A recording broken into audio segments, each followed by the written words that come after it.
All right, live audience today.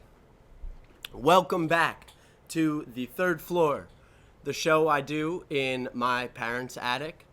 You can find us now on YouTube, on Apple for podcasts, and Podbean, my hosting site. And I am opening up the DMs. Feel free to email us at thethirdfloorpod@gmail.com. Be looking forward to those. Today is Tuesday, June 23rd. It's almost 11 o'clock at night. Late night. Gotta go late. Down here. Up here. Down here. We're in the attic. Because it's hot right now. It's like 90 all day. And walking up into this attic, it's literally like a sauna up here. It's pretty intense. We still have 2 fans going, and it's still really hot. Today, though, I'm joined by my friends Katrina and Jack as the first ever live studio audience. You don't have to. Stop. No, really. More. Third floor. Yeah. So happy to be here. Yeah. Thank you. Uh-huh. It's just like been crazy since I started. All this love. Anyway, today it's just me. Gonna do a solo pod. I think I've been doing like one of these a week, and I'm gonna be talking about some things. I saw the Jeffrey Epstein special on Netflix. That was fucking crazy. Gonna be talking about 4 Lokos, and the Roswell Incident. A couple cool things to talk about today. Anyway, I would definitely give it a listen. Gonna be a wild ride, and let's just hop right in. Want to also actually shout out Craig Voss, CV, in the chat for watching. I saw he subscribed. I don't see every subscriber, but Craig Voss hopped up. And I would also, if you have the means to do it, go to Craig Voss's channel. He has 1 upload, and it is, oh my God, quality content. It's only about 6 seconds. Some of the best 6 seconds you'll ever have. What else has been going on? A buddy of mine, Eddie Pinto, is going to be working on a little intro music for me soon, but he introduced me to this band. Jack, I actually meant to tell you about this band, Sticky Fingers. Totally think they're worth a listen. But according to Eddie, if you listen to How to Fly, but you must be highly baked first. Take you to a new level. I love the song. Don't forget the name. Anyway, they got a couple other good songs too. I've been singing Australia Street in my head all week. I listened to a couple of the other albums. Rum Rage is cool. But I would listen to them if you're looking for some new music or anything. It's alternative. They're Australian, and they're they're like 5 dudes, like really funky looking dudes. I think they got a good vibe to them. And that's Sticky Fingers. So Eddie introduced me to them. I love them. Anyways, wanted to clarify something a little bit that I got into with, I believe, Jack and Puts in another episode. It was about like how different animals have different perception. I think like how they must see the world.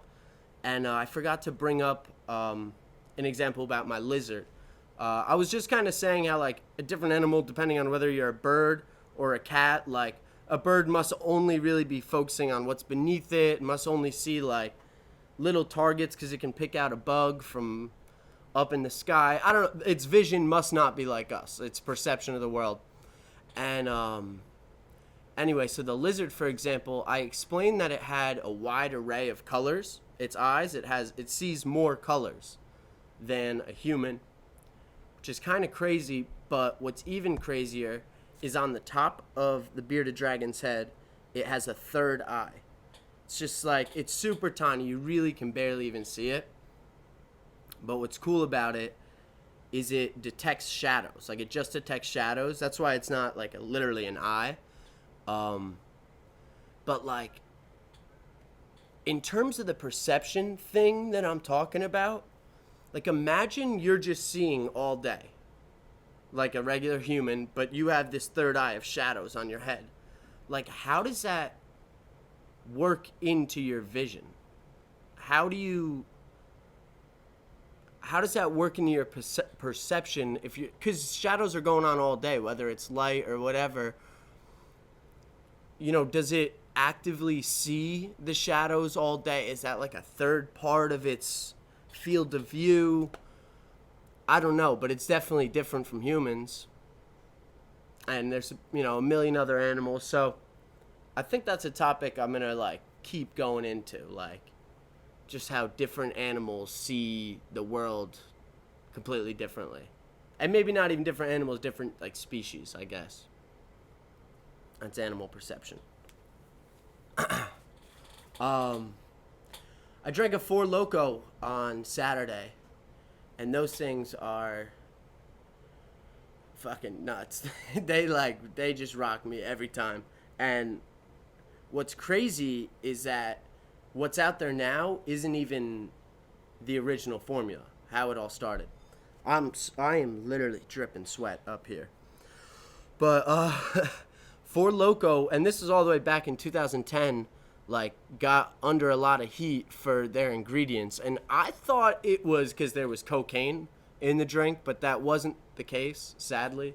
But it had one depressant and 3 stimulants in it, and that's where it got its name, Four Loko. So alcohol is a depressant. Caffeine, taurine, and guarana are the uppers, and obviously and now all that stuff's out of it. Well, other than the alcohol, of course, but it doesn't even have all 4 like contents anymore. But taurine is weird because the rumor about it, and apparently it's not true, but that it comes from bull semen or bulls like balls. And I remember where I first heard it. It's in Red Bull. That's where it gets its whole thing. Origin. Origin? Origin. Like its origin. Its origin. Yeah. Well, I mean, that's not... Yeah, but it actually the origin I knew it as was... I heard about Hitler before a meeting with Mussolini. Like, Italy was about to pull out of the war, right? The World War II, and not be with Germany anymore because shit wasn't looking good or whatever. And they set up a meeting between Hitler and Mussolini, and apparently Hitler was like a very notorious drug user.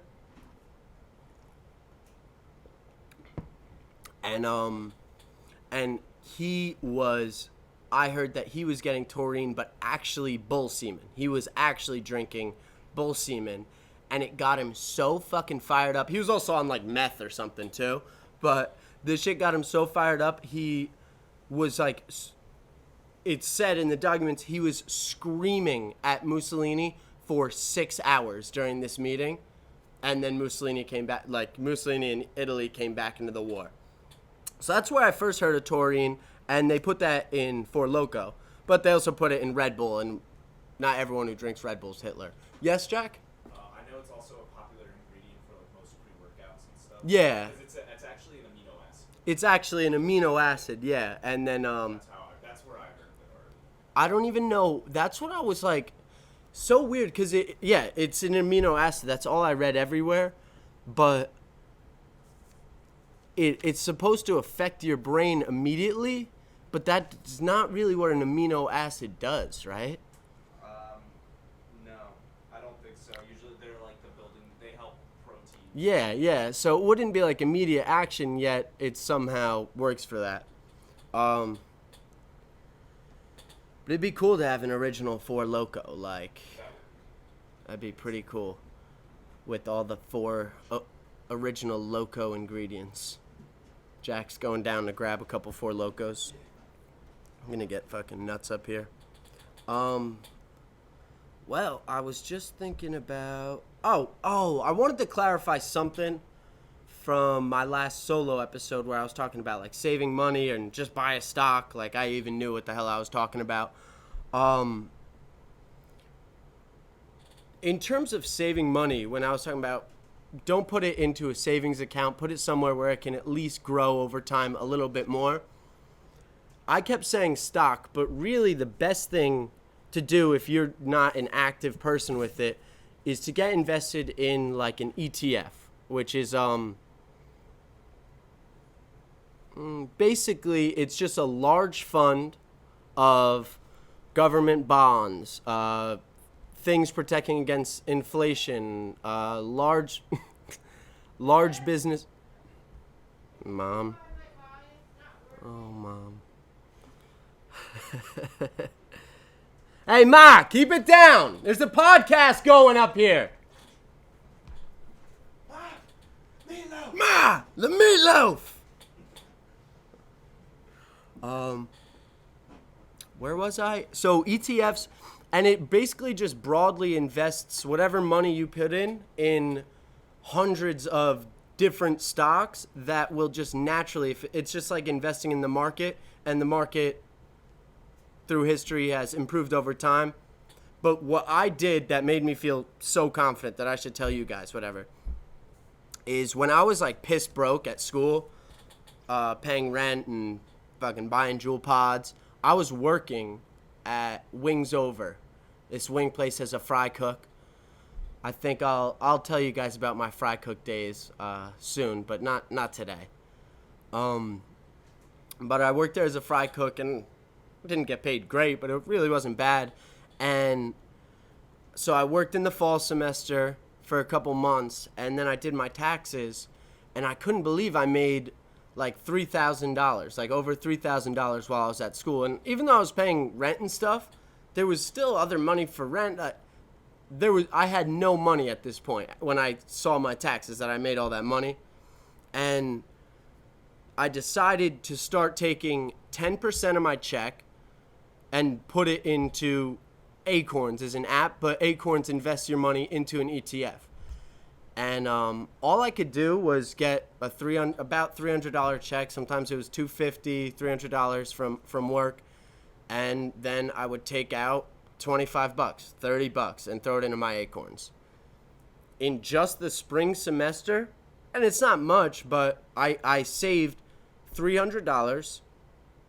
And, saved. Put it aside. I saved $300. And with that, it was also up. It was a good time for the market. It was up another $60. It was like $360. And so that's really where I got the feeling like this is something to do over time. Enough talking about financials. Money's fake. It's all made up by the government. Actually, let's light up that blunt. I think it's a good time to light that up. So here I got the Roswell Incident. This is like pretty interesting. I'm glad you're here to hear this because we'll probably talk about this soon. So the Roswell Incident happened in July 1947. That's what it was. And Roswell is a town, and there's this guy. Let me go to the page where I have all the notes. So I guess simply I'll tell you what like happened on paper. A weather balloon crashed there, and the government came and picked it up and got it out of there. It was apparently a high-tech weather balloon. So the original statement, Andy Jacobson wrote a book. That's where I read about it, Area 51. An uncensored history of America's top secret military base. And right after this shit happened, the guy Haught or whatever released a statement. And what he said was, I'm just going to read it straight. The many rumors regarding the flying disc became a reality yesterday when the intelligence office of the 509th Bomb Group of the 8th Air Force, Roswell Army Airfield, was fortunate enough to gain possession of a disc through the cooperation of one of the local ranchers and sheriff's office of Chavez County. The local rancher was this guy, W. Brazell. The flying object landed on a ranch near Roswell sometime last week. Not having phone facilities, the rancher stored the disc until the time he was able to contact the sheriff's office, who in turn notified Major Jesse A. Marshall of the 509th Bomb Group intelligence office. Action was immediately taken. The disc was picked up by the military. 3 hours after he released this, the same guy came back and denied that story, said it was a mistake. Bob, do it the right way. Come over here. I can't use my hands. Jesus Christ. So 3 hours after he releases this statement, just saying disc, whatever. Go ahead, look it up on Wikipedia, but Wikipedia is full of lies, okay? They're trying to perpetrate a story. They know where they're coming from, and the government probably owns them too. 3 hours after he makes this, he comes out and he says, like, that was incorrect. We made a mistake. It was a weather balloon, whatever. But they went back, some UFO guys who, of course, were, I guess that's why it's a little swayed, because they wanted the story to be like that. But they went back and they interviewed a bunch of townspeople. First thing that stands out, W. Brazell, he was the rancher who found the disc. Apparently it crashed somewhere near his property. He stowed it and didn't bring it for a couple days. And didn't really mention much about him in the official reports and stuff. But this guy was jailed for 3 weeks after this. He was in jail, and not the town jail. He was away in jail, and he didn't report anything else after to anybody. Number two was, from many people in the town, it's widely recorded that there was a super abundant military presence after this happened. There were, for the next week or two, a lot of big cargo military trucks loading big boxes of who knows what the fuck all over town, moving stuff. They were in and out in a week or something, but there was a huge presence for that week. This one, I didn't talk to the coroner or anything, but this is crazy if true. The coroner was asked, he claims he was asked to make multiple child-sized coffins that were hermetically sealed. Hermetically sealed means completely airtight. So the coroner was asked to make child-sized coffins by the government. Why would this be? Because the locals also reported seeing the aliens there as well. They claim to have seen bodies. These are the people, I didn't do the research. I didn't go to Roswell, but was it a weather balloon? Ask Wikipedia. You'll have your answer. Get real, dude. Get real. Anyway, what we got here? I don't have much. I really don't have much. It's too hot to have too much. But I have the Jeffrey Epstein thing, which was, like, scary. Just scary. Can we get that over here? I mean, are we sharing, or is that all for Katrina? Thank you, Katrina. So the Jeffrey Epstein thing was absolutely gross. Like,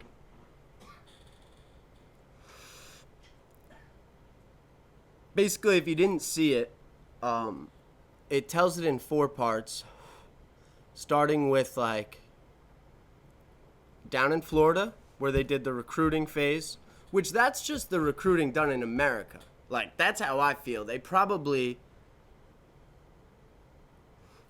I'll get to it. Then the next one is follow the money. Where did he get his money? And then the next one is the island, where really all the grossest shit happened. Well, I mean, just as many gross shit happened in Florida. And then the 4th one was about his death. The 4th one's kind of stupid because no one knows anything about his death, so they were just kind of like saying what we all knew.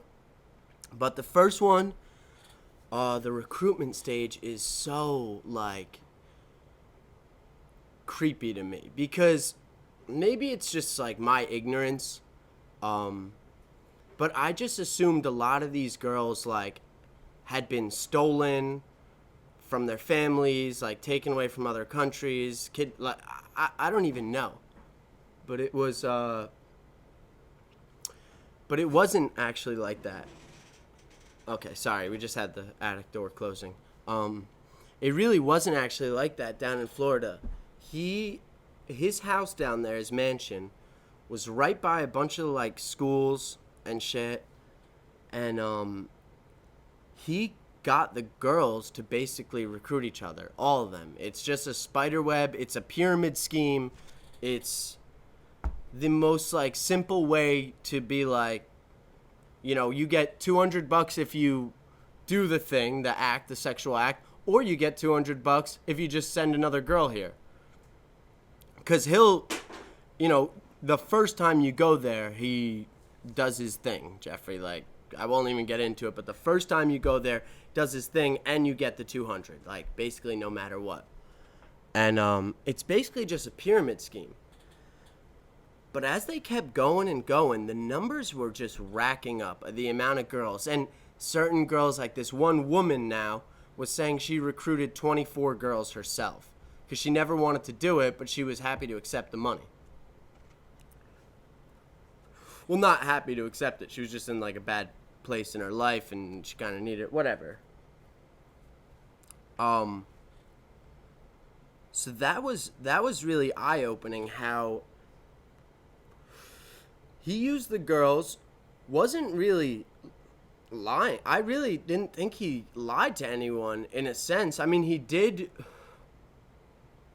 you know, try and manipulate people. He's a great manipulator. That's what they said. That's really what they were getting to through a lot of it.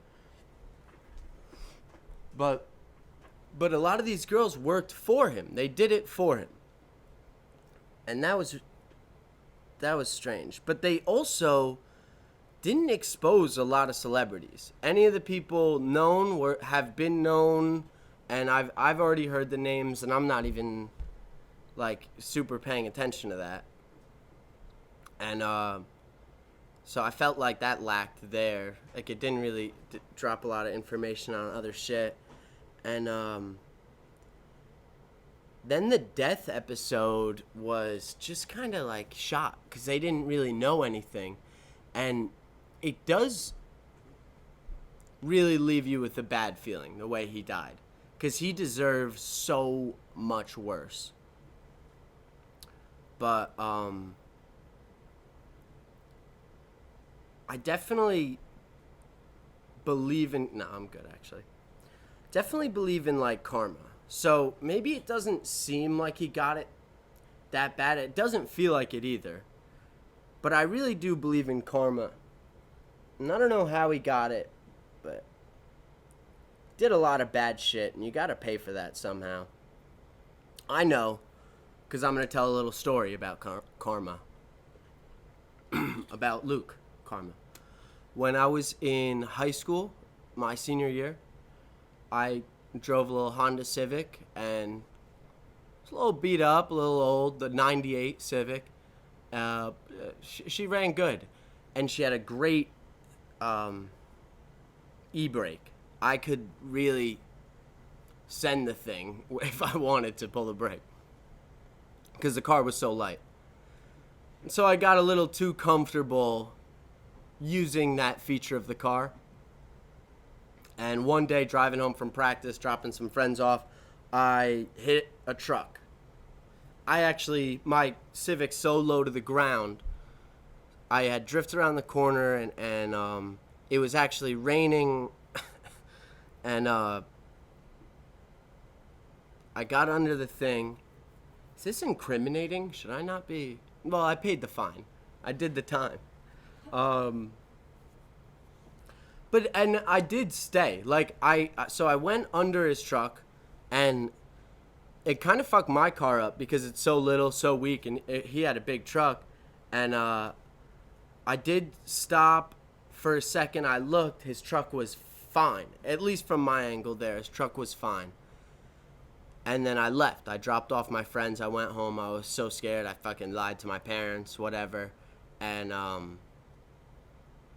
then I decided to drive back to the house to see his truck, to see if I really, because I really didn't see anything when I looked back in the mirror, and I like slowed down, but it was like going off. I got scared. I don't know what happened, but I left, and then I lied to my parents, and then I went back to the scene of the crime, of course, because I'm an idiot, and and so I went back there, and the truck wasn't even there. Turns out, like, I ended up finding it, and his car was fine. Like, I saw the pictures or whatever. It just got nicked under. It was, like, the tiniest dent underneath whatever. But, then he didn't even end up coming to court or anything. It was fine. I just had to pay for leaving the scene of an accident. And, but it probably could have been, like, a hit and run if he was angry enough. And this is a story about karma. I'm getting to it.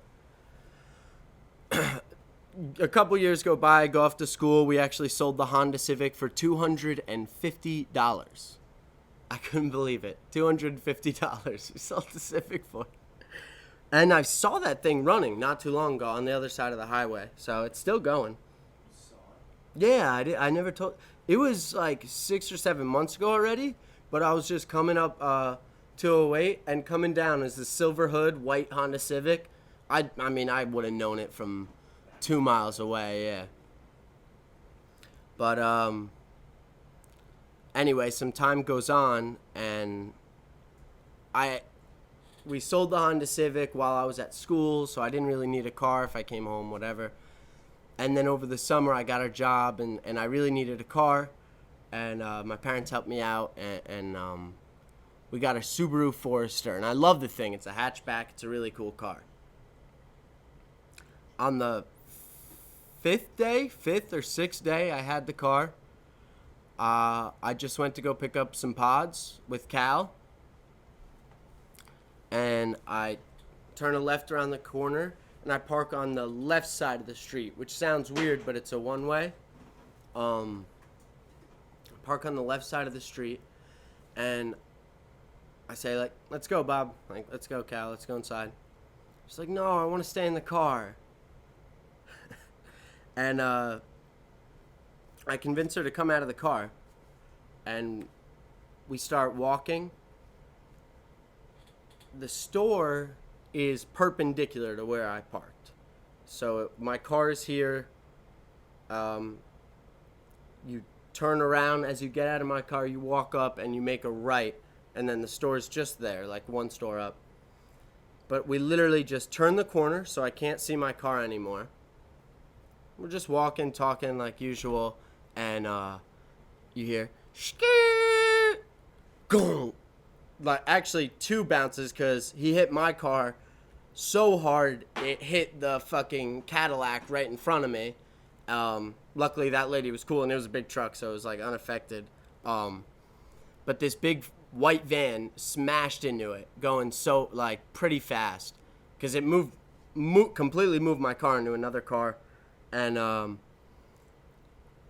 I was like, oh fuck, you know, this, I literally just got this thing. But I look around, I see a camera here. I look down the street, I see a camera there. I look behind me near the BB store, like, I see a camera there. I'm like, all right, like, I'm pretty sure we got this guy. This is a pretty hot spot to do something like that and just go away. And neighbors are coming out. This one guy was drinking out there, and he had a camera by his garage. Whatever. You know what? It doesn't matter. The cops didn't fucking do anything. Like, they didn't even look into it. I went back 3 times for the police report. I never got it. They were still looking for the third car, the Cadillac's person's insurance. They never did anything. But that was karma, right? At least I paid for it. I don't know. Weird note to end it on, but I'm ending it. So I've been trying out new thoughts for an outro, actually. And I wrote down a lot of things here. So I'm thinking, like, I'm going to just comment on the video I just did, thank the fans, and then rip a tagline. And so that video was weird. Thank you for watching. This was the Third Floor Pod with Sous, and go fuck yourself. No, that one's not that good. I got more. This was the Third Floor. I'm Luke Sosa, and if you don't like me, eat dirt. Wait, there's got to be better ones. Oh, can't read that. Hi, or goodbye. I'm Luke Sosa, Third Floor Pod. Children are our future, but they will also take our jobs and our women. That's a good one. I like that one. I get a little intense. Where's that reeling? Oh. This was the Third Floor Pod. I'm Luke Sosa, and look into George Natarashvili's citizenship. That's good. I'm going to end it on that.